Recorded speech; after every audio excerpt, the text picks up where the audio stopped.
Good morning. Good morning. And welcome to First Congregational Church of Kittery United Church of Christ. We are a welcoming spiritual community, anchored in love and growing in faith. It is our mission to inspire spiritual growth, nurture all families, and embrace the wider community. Every week, we offer an extravagant welcome. No matter who you are or where you are on life's journey, you are welcome here. My name is Beth St. John, and I am honored to be our church council chair. As many of you know, Pastor Brian is currently on paternity leave for the next 8 weeks, and we will have laity-led worship through July.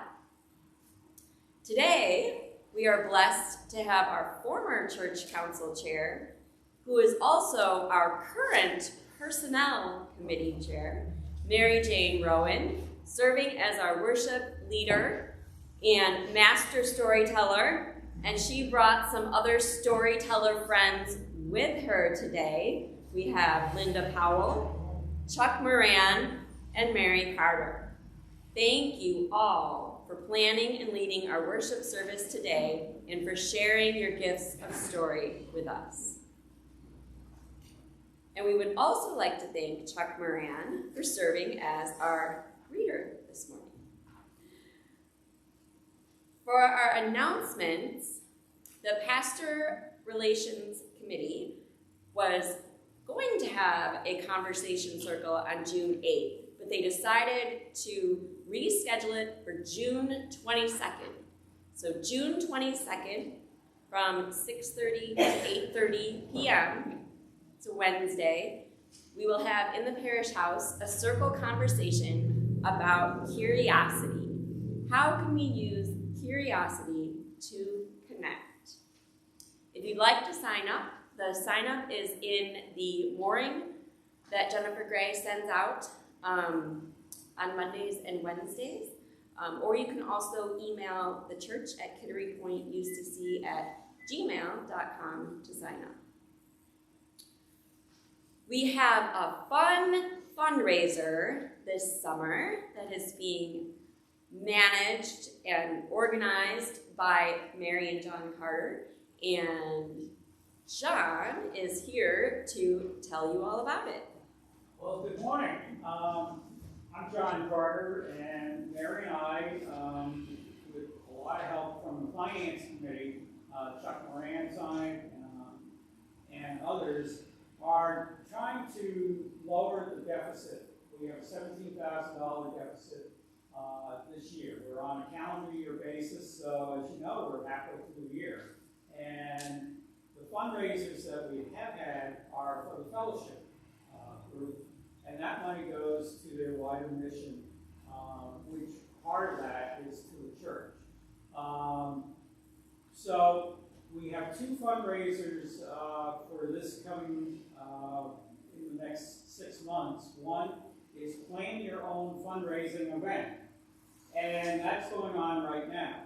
And we have several folks, and you might have seen Warren, we were asking folks to consider doing a fundraiser, sponsor one, and 6 or 7 folks have stepped forward. And right now in the works, we have definitely on June 25th at Pam Trafton's house in Cape Canaveral, and more directions and so forth will be in the morning. She has a fleet of antique vehicles, from old police cars to fire trucks to sedans, convertibles, and she has a large property up there. And she's putting on an afternoon of fun, games, using her vehicles to sit in, take pictures, as well as ice cream, cakes, and refreshments of that type from 2 to 4. And what we're hoping to do is ask for a donation at the door, and please come and partake in this fun event. Other events are a cookout at Linda Browning's house. I didn't see Linda today, But if you haven't been to her house, it's right on Spruce Creek, and it's a beautiful house for a cookout. We're going to have the state help us put on a lecture on Fort McClary and a tour of the facility sometime later this summer. We have in development a cornhole tournament for the church. Start practicing, folks. Yeah. We have a private tour of Wood Island and the rehab work that's going on out there. We have, with Mary Jane's help, a brewery tour of Woodland Farms and Sugar Cherry coming up. And that should be fun, and a tasting. That's important. Yeah.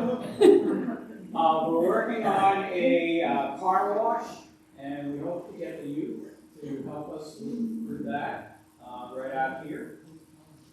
And so those are the type of events. We're trying to do them outside, so people feel comfortable in attending and helping out the church. And obviously this will be all around the Blueberry Festival during times that are available and probably go into the fall. The second fundraising event will be a time and talent program. We've had very good success with time and talent fundraisers in the past, and we hope to bring that forward in the fall. And then the Christmas tree. And the Blueberry Festival. And well, the Blueberry Festival is August 13th. And that should prove to be a fun time, and it will be a little bit different this year, but it will be still robust and fun. Wonderful. Thank you so much, John and Mary, for leading these amazing fundraisers. I'm so excited. We're going to have a lot of fun this summer, as well as raise some money to bring down our deficit. So thank you. Are there any other announcements? Oh, we do have yoga for anybody on Thursday at 8:30 in the morning in the parish house. Are there any other? Yes? Can I just make a quick? Oh, absolutely. Hi, my name is Chip Alford. I'm the youngest son of the youngest child of Graham and Jean Alford, who passed away in 2020. Yesterday, we were finally able to spread their ashes.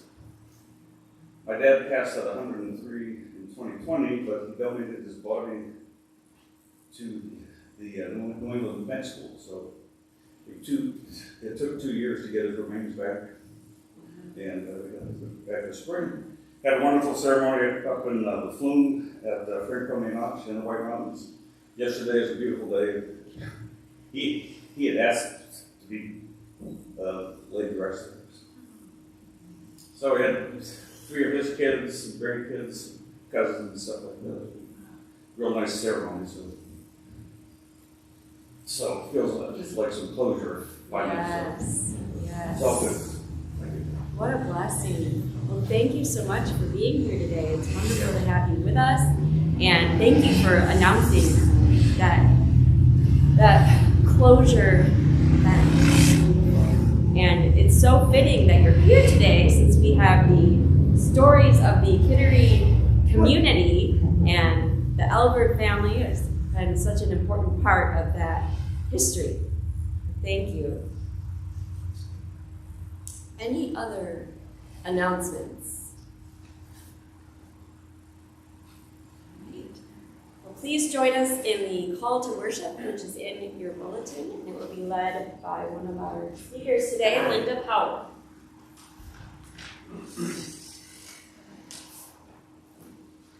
Blessed assurance, Jesus is ours.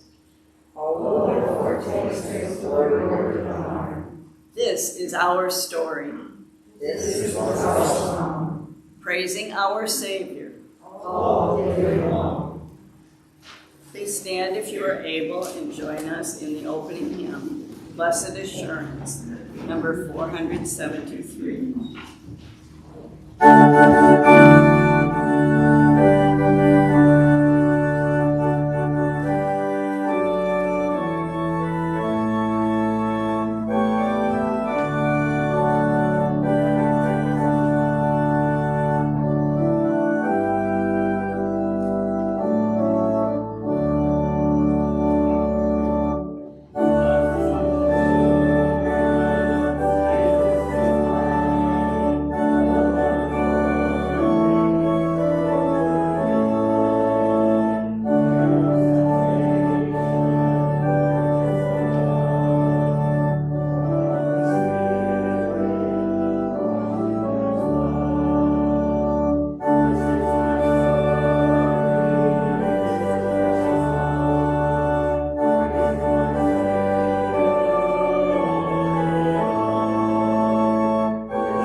found in our bulletin, Psalm 8.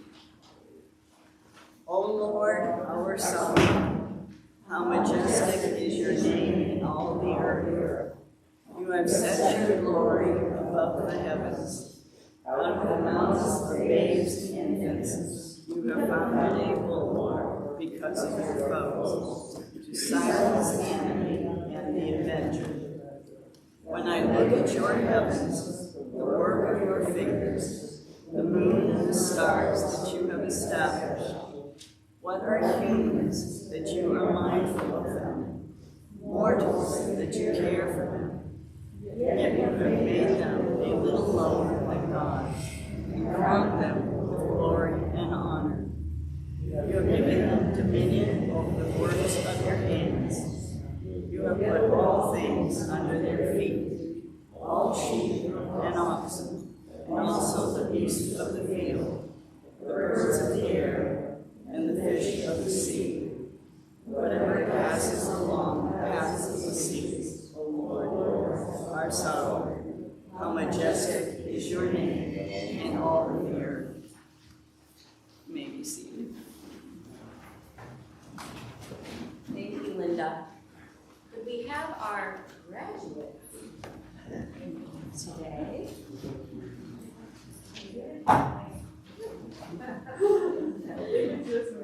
Well, that's okay. Our graduates. I'm emotional support for that. There you go. There you go. Thank you for being with us today. Do you want to have a seat? And then, because I've got a couple things I'll say. I don't want you to feel you have to be on the spot the whole time. Where's the spotlight? So today we are recognizing our graduates. We have Isabella Harris with us, and in spirit we have Bowman Rollins and Sam Stitt. And before we recognize these three, I would just like to open with a prayer. So please join me in the spirit of prayer. We gather this day to acknowledge a threshold moment, a thin place between what's been and what's to be, between what's been studied, learned, and accomplished, and all the more there is to study and learn and do. It is so very good to mark growth in celebration, and then so very good as well to celebrate having further to grow, to note a mile marker on the longer way, and to take joy both in the distance traveled and the distance yet ahead. Bless this liminal time and space and those who stand in thresholds looking back and looking ahead. May it be with a sense of both gratitude and anticipation. May it be with an awareness of how we grow our life long with our whole person, our minds, bodies, spirits, and emotions. And may it be with a profound sense of what it means to place our way where we've been and where we're going within the way of Jesus. Amen. So we're honored to recognize Isabella, Bowman, and Sam. Isabella and Bowman just recently graduated from Trape Academy, and Sam just graduated from Northampton High School in Eastville, Virginia. But as I understand, he used to be a member of this community. So I will read the bios that they provided to us. Isabella is a graduate of Trape Academy and SRTC. Sanford Regional Technical Center, thank you. And studied early childhood education, receiving honors at both schools. Isabella will be pursuing elementary education and English at Emmanuel College in Boston. She is excited to explore the city for the next 4 years and see what her future will bring. While at Emmanuel, Isabella will take part in their honors program as well as the lacrosse program. Bowman Rollins recently graduated with honors from Trade Academy. After much consideration, he decided to defer for 1 year at Bridgewater State University so that he could realize his goal of buying a truck, a 2009 Ford Ranger, which he loves. This summer, he will work full-time and plans to attend classes at York County Community College in the fall, where he can also run 1 more season of cross country. He plans to attend Bridgewater State University in the fall of 2023. Sam Stitt, son of Peter and Kate Stitt, and he's also the nephew of the Brewer family. He is graduating from Northampton High School in Eastville, Virginia. He plans to take a gap year and is leaning toward AmeriCorps. He will be attending college in the fall of 2024. So we are honored to recognize these folks today.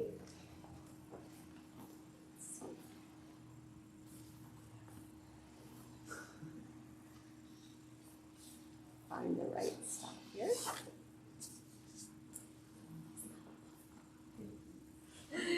So as you embark on the next chapter of adventures that life offers, we want to let you know how blessed we feel to be a part of your faith journey and to have the opportunity to learn, grow, and serve alongside you. We have some small gifts to share with you. The gift inside the envelope is pretty straightforward, but this one requires some explanation. So this certificate confirms that we have purchased a tree in your name in the U.S. National Forest. The tree is dedicated to you, and we offer it as a celebration of the momentous accomplishments you have already made, and to honor the exemplary accomplishments we know you will make as you continue to learn, grow, and serve far into the future. We thought that planting these trees, one for each of our graduates, would be a beautiful way to honor this special time in your lives. For just as a tree grows deep roots to anchor itself into the earth, you too have developed deep roots in our faith community, roots that are anchored in love and growing in faith. And just like these trees, we know that your branches will continue growing and reaching, offering shade, beauty, support, and life-giving fruit to whomever is fortunate enough to cross your path. We wish you all the best in your next adventures, and we can't wait to experience the ways in which each of these folks will make this world a beautiful, loving, and more just place for all of us. Thank you.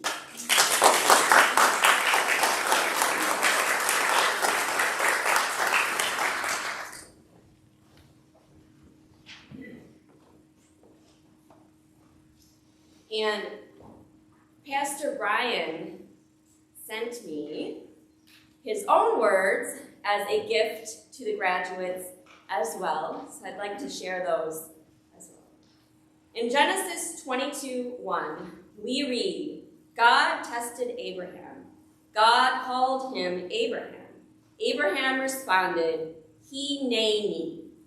That's the Hebrew word, Hineni. Everyone, Brian said to repeat after me, say, Hineni. In English, we would say, here I am. This is the hero's journey for all of us. God calls to us by name. There is something that only you can do. There is something you have to accomplish for the good of others. You are blessed, so you can be a blessing. When life calls us, the faithful response is, Hineni, here I am. Graduation is not just an accomplishment, not just something to celebrate. It is preparation.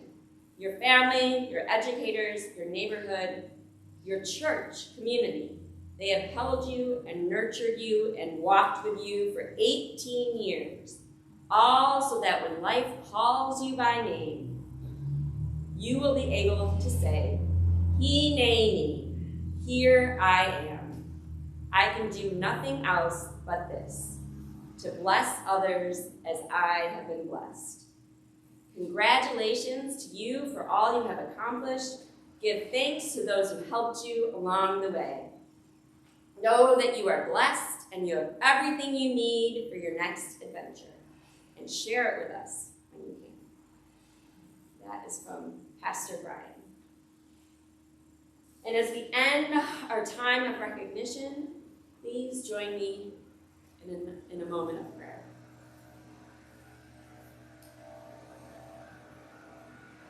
Isabella, Bowman, and Sam, as you step forward into your next chapter, we send you with our fondest hopes and blessings.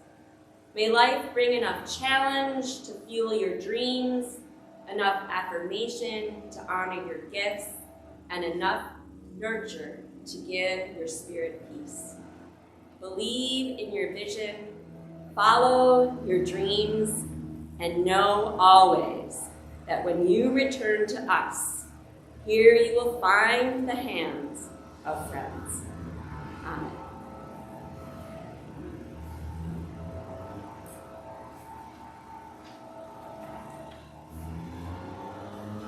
As we move into our time of offering, I have to find where I'm at now.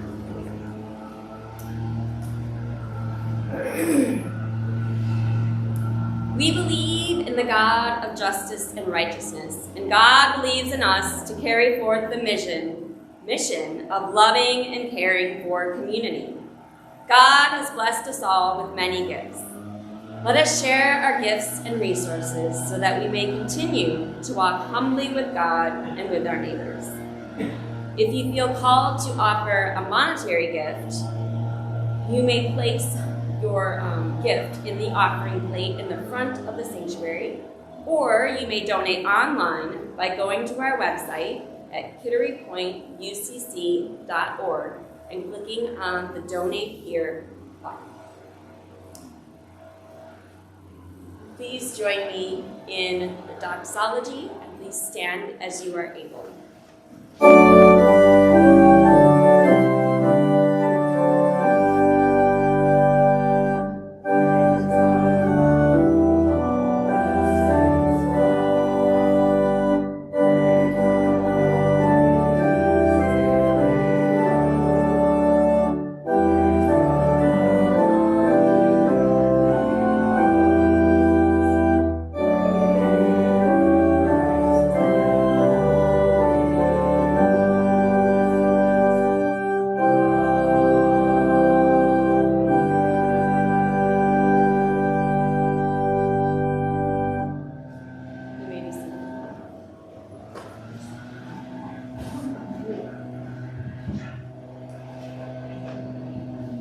As we move into our time of prayer,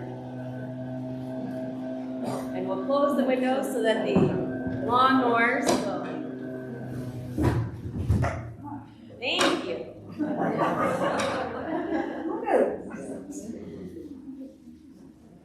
Are there any concerns or joys that anyone would like to share this morning? Jennifer sent me one from the folks on folks who are joining us on YouTube.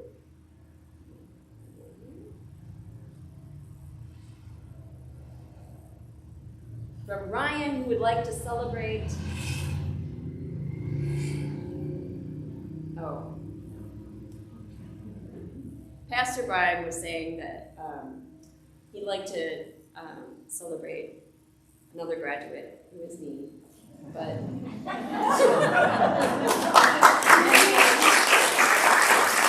tried to mask his name as Ryan Drew instead of Brian. So for those of you who don't know, I just graduated from seminary at Boston University. I graduated in December and I just walked in May. So thank you, Pastor Brian. Yes. Well, good morning. My name is Olga. And I am the wife of Chip Elwood, the baby son of Claire and Jean Elwood. And so I attended the ceremony yesterday, and I would like to say a few words about their connection to the community and how those of us who remember them and will remember them fondly forever. They were remarkable people, both of them. They were so loving and kind and generous and compassionate, and they loved this community dearly. They loved each single person. And so, as I read right now a part of a poem which I love, it's called Bendacht, which is meaning blessing. It was written by a Scottish poet, John O'Donoghue, and I selected it because it's kind of, grammar is Scottish, so it's an often Scottish heritage. So please, as you listen to that tiny piece of the poem, send your prayers of restful peace for the soul of Jean and Graham, and also all the loved ones that we might have lost. May the nourishment of the earth be yours. May the clarity of light be yours. May the fluency of the ocean be yours. May the protection of the ancestors be yours. And so, may a slow wind work these words of love around you, an invisible cloak to mind your love. Thank you. Thank you, Laura. That's beautiful. And that is a beautiful tribute and beautiful reminder. Remember all of those lost loved ones. Any other? A joy of strawberries. My strawberry bed is getting enormous amounts, surprisingly early. And also remembrance always of those who are at war, especially in Ukraine right now. Thank you. Yes, thank you. Edie. I'm praying for my friend's daughter who had COVID. Oh, yes. Prayers for Edie's granddaughter who has COVID and all of those who may be suffering with COVID or the long-term effects of COVID. Thank you. And I was just checking to see if there were any more from YouTube, but I didn't see. Oh, Stella. I have prayers and my heart goes out to the family who has a service for their daughter who was shot in Austin, Texas about 3 weeks ago. She was in the wrong place at the wrong time. And she was my daughter's babysitter in Vermont, up in the Canadian border. And she was off to Africa to be in a program that was with the youth group, and she was 26. And I don't know her name, but my prayers have been with her. Absolutely. Thank you, Stella. Prayers for all those who have been whose lives have been lost to gun violence and whose lives have been affected by gun violence. Any other joys or concerns? Oh, sorry, Dave. Pray for all who are transitioned, whether it's graduation or retirement or career change choices. May they find the guidance that they need. Absolutely. Thank you, Dave. Those who are in transition, that liminal space between one adventure to the next, they find the guidance and support they need along the way.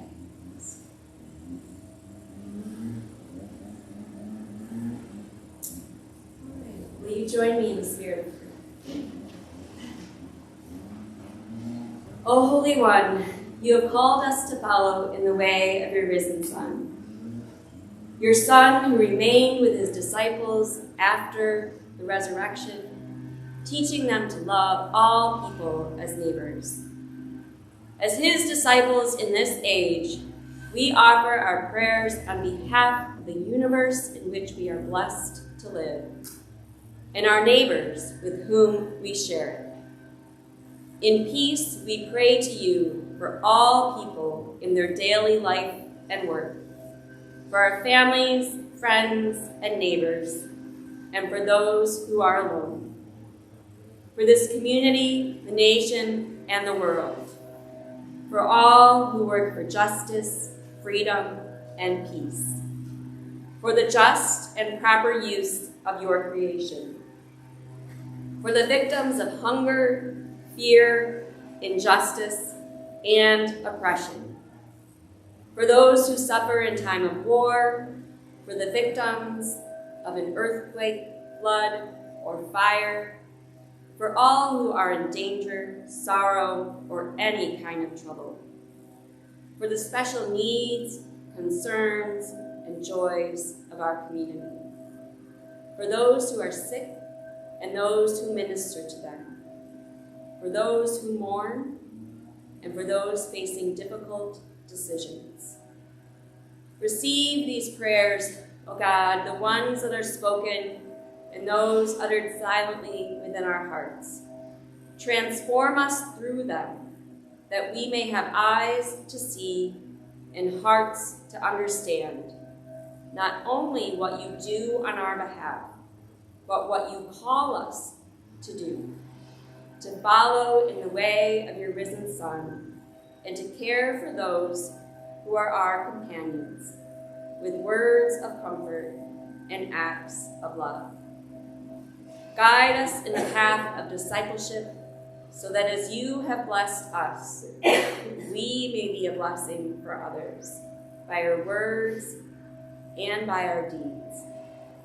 Create in us a tenderness to the needs of all, an openness to everyone's gifts, and a commitment to the struggle for justice. Remind us who you are for us and who you call us to be, as we pray with the words Jesus taught us to pray together.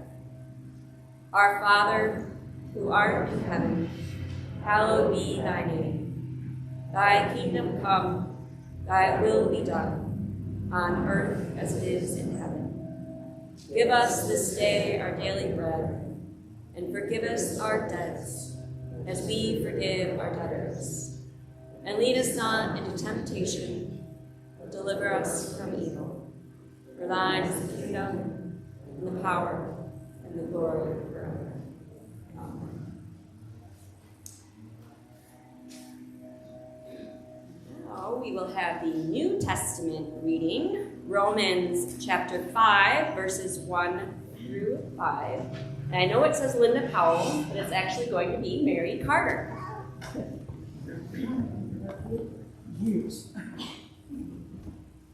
Instead of reading what is in the bulletin, I kind of had to practice this ahead of time. So I went to the Good News for Modern Man, and because this is the Bible I could find, put my hands on last night. And I kind of like this better because it kind of hits this modern time. Now that we have been put right with God through faith, we have peace with God through our Lord Jesus Christ. He has brought us by faith into the grace of God in which we now stand. We rejoice then in the hope that we have of sharing God's glory. We also rejoice in our troubles, for we know that trouble produces endurance.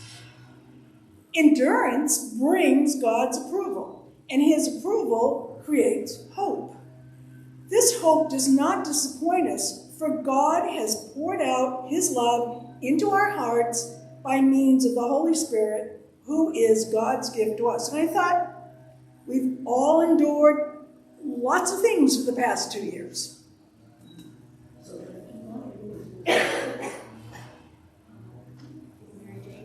So I just want to introduce this today when we were asked to, as lay leaders, to bring service to the community during Brian's absence.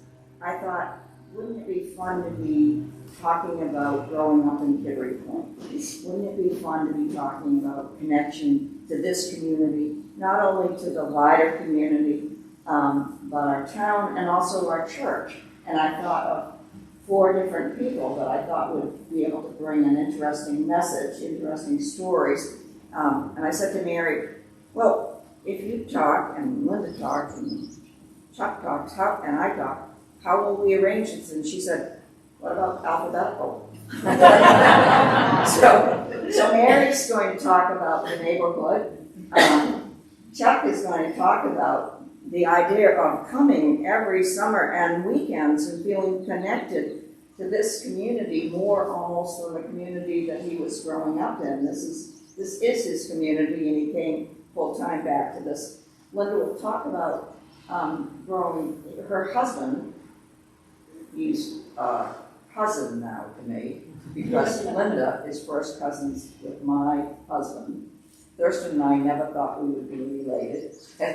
But Linda is a Rowan, married Thurston Powell, and Thurston Powell I grew up with. So Linda's going to talk about her and Thurston's connection to this community and some stories. And I'll talk a little bit about my own growing up and being one of my children are 9th generation, connected to a little tiny house, a little cape. We used to say, we're swamp Yankees. You know, we're not in the history books, but we've been here for a lot of generations. And I'm going to refer to that. So we'll start with Mary. Thank you. So I'm talking about the church hood. And the church hood went from the bridge down here to Lawrence Lane and just a little farther on. There were about 40 kids in this neighborhood, from college down to toddlers. Bonnie Barron was one of them, Chip Alwood was one of them, and so wasn't Jean Dickinson. And at my age, I had at least 3 girls to hang out with and 1 boy to play with who were all my age. My sister had 3 friends too. You left home to go to Nancy's house down through the back lots, and you might be at Nancy's house, but then you'd leave there and go to Carol's house, and then you'd leave Carol's house and go to Tony's house, and then you'd come back to Nancy's house. I'm not sure that our mothers ever knew where exactly we were, but we came home for lunch and dinner. There was always someone around to do something, outside things. We skated, we went out sledding. We built huts and paths in the woods. We went swinging, and we went swimming. If in that fun you got hurt, there was always a mother somewhere along the line that bandaged you up and dried your tears and sent you back out to play. The church was the center and the backbone of the hood. Everyone mainly belonged or went to the church anyway. There was church and Sunday school on Sunday, Sunday school at 9, church at 10. And if you're older than 2nd grade, you stayed at church. It was a full morning of church with everyone in their Sunday best. Church was also the Christmas pageant produced and written by Jean Alwood. There was a tea following, and with kids going upstairs to watch movies while the parents had their cup of tea and their snacks downstairs. There was the 11 o'clock Christmas Eve service, if you were old enough to stay awake that long. We had Lenten suppers, the Christmas fair, the mother-daughter and son and father and son banquets, and Pilgrim Fellowship on Sunday nights. Pilgrim Lodge to go to, it was the best. Lots of church activities, also summer auction and the church picnic. And I can't forget Children's Sunday in June, where we led the worship, got our attendance pins and Bibles. Women's Fellowship gave the mothers a chance to get out, at least once every couple of months, if not every month. And we kids had a chance to stay up late. It was great. In the fall and spring, we would all gather down at the bridge to meet the bus. None of this being picked up at the front door of your house. It was down there. In the wintertime, I met the bus out here because you couldn't go through the woods. In the hood, we checked in on others, helping out during the hard times or storms. It was knowing the names of your neighbors. We kids knew we were safe here and at church. My family had the tradition of making gingerbread cookies, gingerbread men, for each member of each household in this area and then delivering them. Mothers help mothers with childcare, food, diapers, and sanity. When I was a freshman at Trey, a neighbor built an ice skating rink. You remember that? Chip? Yeah. My skates were old. They were decrepit. I couldn't skate 2 inches in them. And at that winter, my father passed away, and there was limited funds. The neighbor with the rink purchased a new pair of skates for me. And that's what you did in the hood. You took care of each other. It takes a village, and that's what we had here.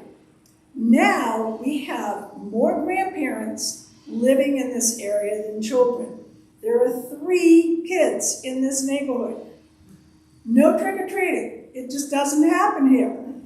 2 toddlers, a baby and a toddler, and a middle schooler. Times have changed here in the hood. But I still love living here.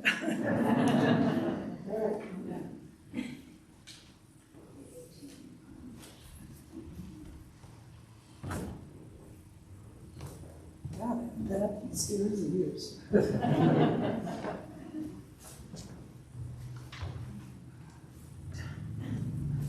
This is the toughest part, Mary, getting up here.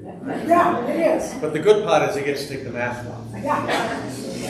And again, following Mary, I'm tired just listening to you growing up. So appreciate it. Yeah. When Mary Jane asked me to be part of this, first of all, I was very thankful that she asked me. And secondly, I thought about it. A couple of weeks ago, I had the pleasure of being part of the trustees' presentation of a service. And we spoke of community and related it to the physical aspects of the church. And this opportunity today, I looked at as the opportunity to talk about the relationships and the people in the church. As Mary Jane said, I was technically from away. My mother was from here. My father was from Massachusetts. We were in Massachusetts for work. My father worked down there. But we had really a true second home here in Kittery. My grandparents, as I mentioned, were here from Kittery. My grandfather was a Haley that lived on what was Trafton Lane, what is Trafton Lane now, down at the end there, was Mary's Lane by the Boltons when we were kids. But we spent every summer, every weekend here in Kittery, and we're always told Kittery's your home. And my parents always looked at it that way, from the summer days here, the weekends, whether it be when the Big A was open skiing or skating at Fort McClary or whatever else was going on in town. I was born in September of 1955, and my mother always said the summer of 55 was the hottest summer she ever experienced, and somewhat blamed me for it and making it worse. But she spent, as she had done growing up, most of the summer immersed in Spruce Creek, cooling off, and had always claimed that of the 3 children she had, I was the one that had no blood, just Spruce Creek water running through me. And I've always felt connected, and very, very much that is my place to go, my peaceful place. Like most males at 12 to 13 years old, we all migrated to Frisbees in the wharf. I think every mother in Kittery Point had a son in 1955. There were lots of us. Chip, I remember spending many a day with Andy down in those years. And, we would work for Frank Frisbee. We We ran around the wharf, was part of the ski club. I had the pleasure of picking up after Dick Emery, part of the original club. But we had the ski club, and Frisbees was the center of our life. Everybody was down there, and I think I still have friends today that I see every week that I hung around down there, and we were all called the Wharf Rats. And any of you that know my boat, the name right across the back of it is the Wharf Rat. So everybody in Kittery knows what it means. So we appreciate that very much. But again, we had very lifelong friends that we grew up in Kittery, and we were part of the community, but we were raised Catholic. I wasn't in the church here. We ran to St. Raphael's and then eventually St. Christopher's over in York.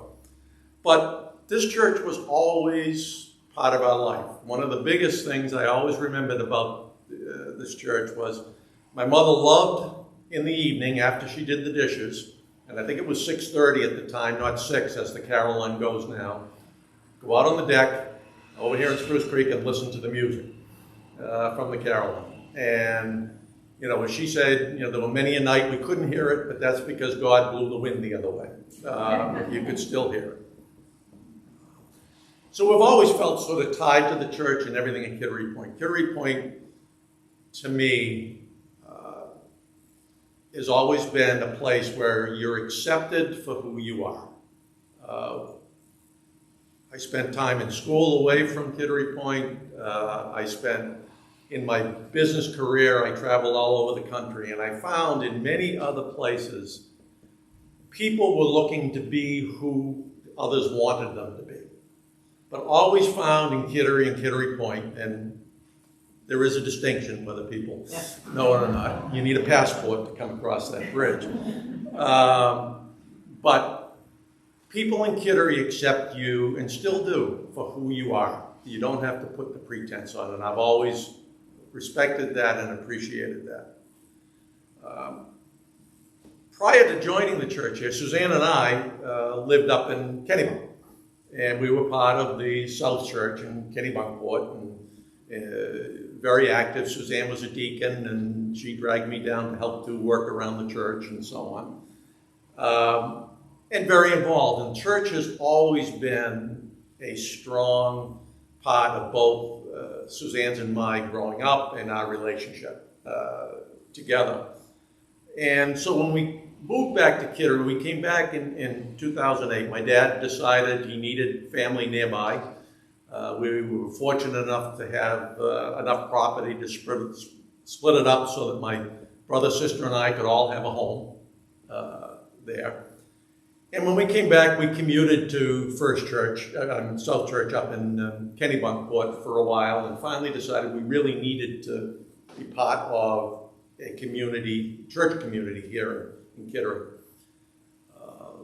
We made the rounds for quite a few weeks. We tried a lot of different churches and never felt like we were, being drafted into a different church, but felt very welcome at them. But coming here, we came here quite a few times and felt very comfortable here. We would sit with Bill Cutts, who I'd grown up with, and gotten to, he got us introduced to a lot of other people in the church, and felt very tied to Jeff Gallagher too. I think Jeff was the minister at the time, attracted us very much. But since then, I know we've met a lot of people. I've been able to rekindle friendships with people I saw in younger years. But again, we find here in this church that we're amongst people that have very similar values and faiths, and we feel very fortunate to be part of the congregation.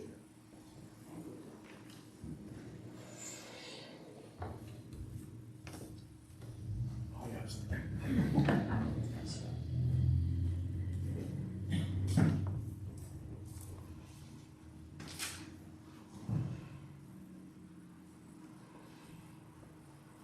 I am not the storyteller that the other three are, but that's all right.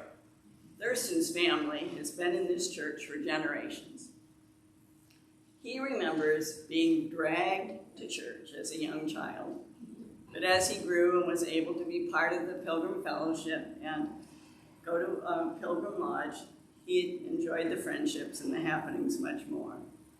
When we were married, I had a ready-made, large family. I felt as if I was adopted, not only by my in-laws, but by all their friends here as well.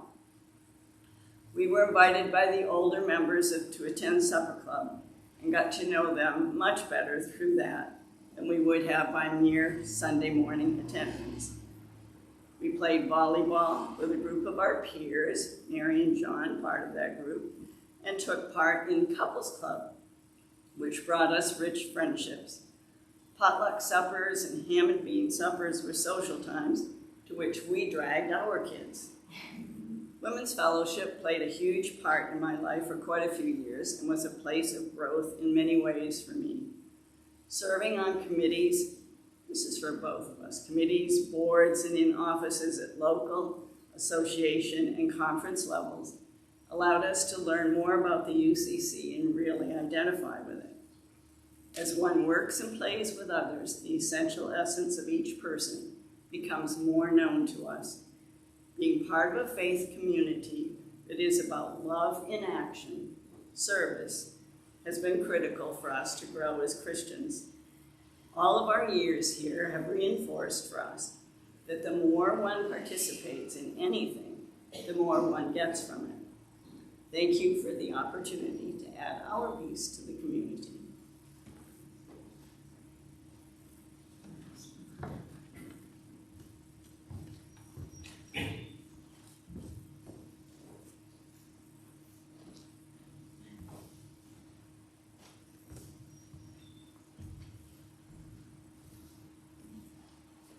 I think I mentioned Uncle Ellery Emery, who lived down the street from us, would say his claim to fame was he lived next to 5 generations of my family. He knew them. He knew my children, myself, and my husband. He knew my parents, my grandparents, and my great-grandparents. So it's no wonder we thought he was very old. He would invite my daughter and her little friend in for cookies, and he'd always tell her that little story. When I look at the house I live in, 250 years old, my sister-in-law, who loves genealogy, did a little research, and she found that our grandchildren, Carol and my grandchildren, are 9th generation connected to the house. We say we're not in the books, history books, we're swamp Yankees. We just happen to be around, and we continue to be around. I ran into a friend the other day, and the friend was saying to me, he's now from away. He grew up in the neighborhood that I grew up in, and he was saying, oh, Kittery Point has changed so much, and he talked about gentrification, I think was what he was referring to. And I said, you know, I just am so grateful that I live in this beautiful, beautiful place. Yes, it's changed, but change is inevitable. And my sense of change is that the town changes, the island we visit changes. I change in my body the same as growing up and then growing older. And I've changed my mind along the way a lot. So change is part of the landscape. I changed my mind about the idea of growing up here, going to school here, graduating from school, coming back here, being married and living here and dying here. I thought that would be awful, and I have changed my mind. I'm so grateful that my fate brought me back to this town, and surprisingly, to marry a local boy. I had no idea that was in the offing, and I'm just so happy that fate has brought me to where I am.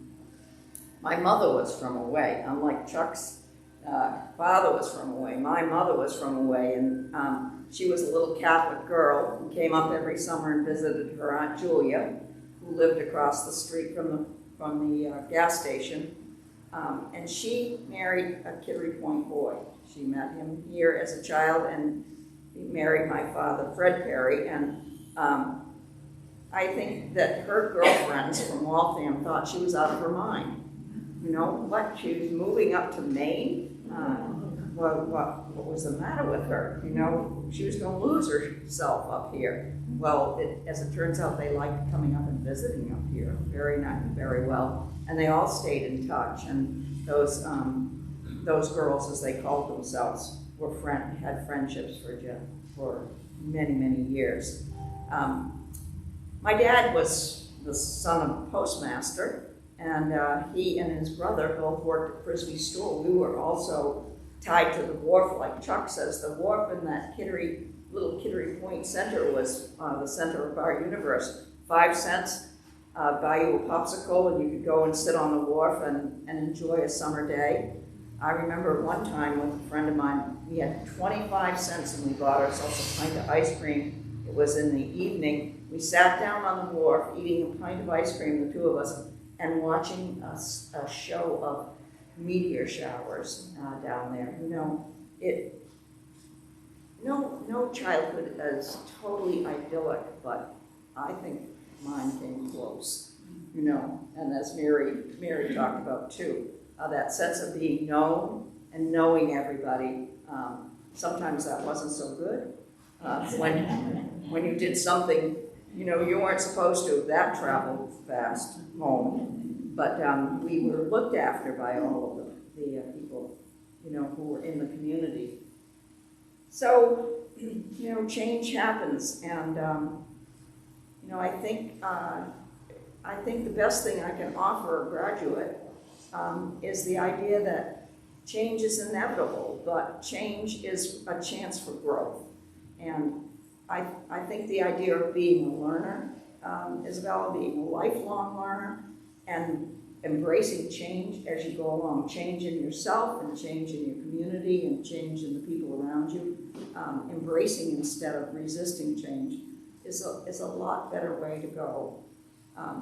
I was, at one point in my life, I was raised Catholic. My father made a promise when he married, he was Protestant, when he married the Catholic girl from Waltham. He made a promise to raise us children as Catholics, and I think he did a better job than my mother did. She went with us to church, but he's the one who got her up out of bed to say, hey, you and the kids get ready, and we'd ride past this church and we'd go up to St. Raphael's, and I'd always think about how much fun my friends were having in this little church, going to Pilgrim Lodge and having youth group, and I went to catechism.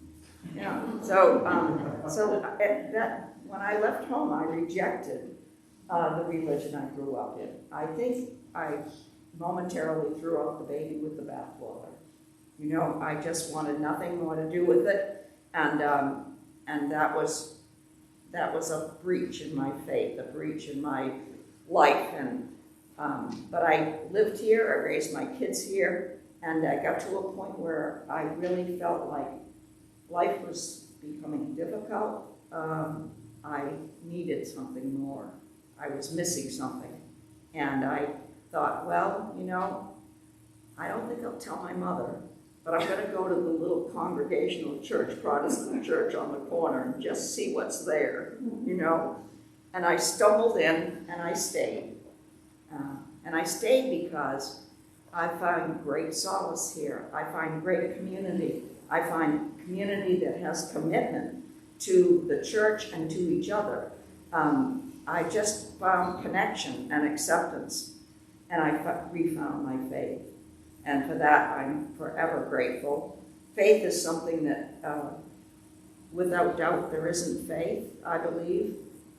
So I come and practice here to find and refine faith, and also refine connection and community. And I want to say forever grateful to be part of UCC and to be part of this particular church and this particular community. So, thank you.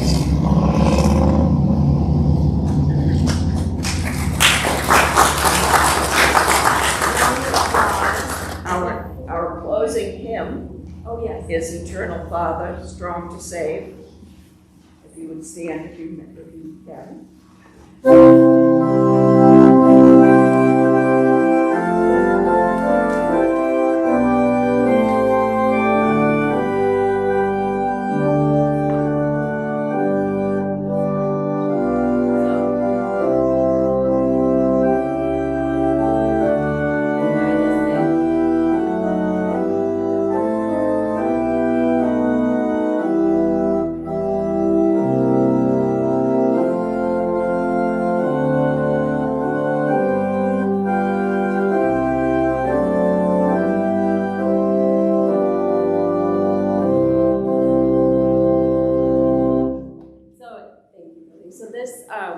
It's not in your hymnals. We did put the words in the bulletin for those at YouTube. So we're just going to sing the first verse. So the words are not in the bulletins that you have here. So those of you who know it, if you can sing the first verse, very sorry, we forgot to put the words in the bulletin. Yes? What number? It's not in the hymnal. Oh, it's not. It's not in the hymnal. It's not in the bulletin. It's possibly in someone's memory, hopefully. Thank you.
May I say something?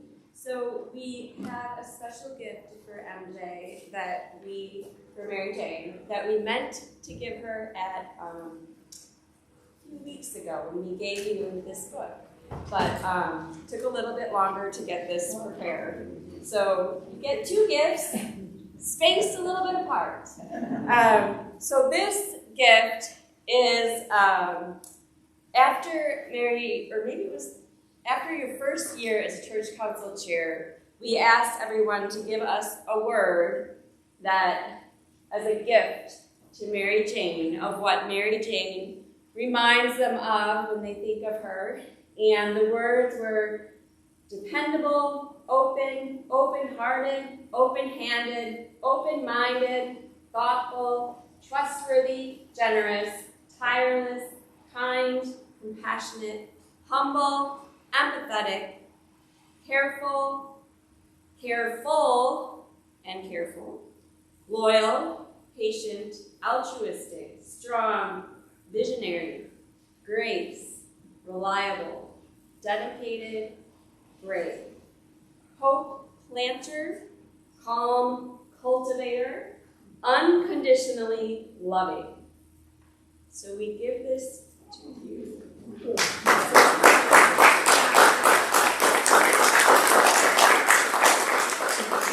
Well, we leave the council in good hands, and we're so grateful to Beth for doing what she's doing to lead us during this time in worship while Brian is gone. I'd like to offer you the benediction, and the benediction is from the other gift that they gave me. It's a collection of Mary Oliver's poems called Devotions. I just love her. And this is a poem, I think, that speaks not only to all of us, but speaks to those graduates that are going out into the world. So it's called The Summer Day. Who made the world? Who made the swan and the black bear? Who made the grasshopper? This grasshopper, I mean, the one who has flung herself out of the grass the one who is eating sugar out of my hand, who is moving her jaws back and forth instead of up and down, who is gazing around with her enormous and complicated eyes. Now she lifts her pale forearms and thoroughly washes her face. Now she snaps her wings open and floats away. I don't know exactly what a prayer is. I do know how to pay attention, how to fall down into the grass, how to kneel down in the grass, how to be idle and blessed, how to stroll through the fields, which is what I've been doing all day today. Tell me, what else should I have been doing? Doesn't everything die at last and too soon? Tell me, what is it you plan to do with your one wild and precious life?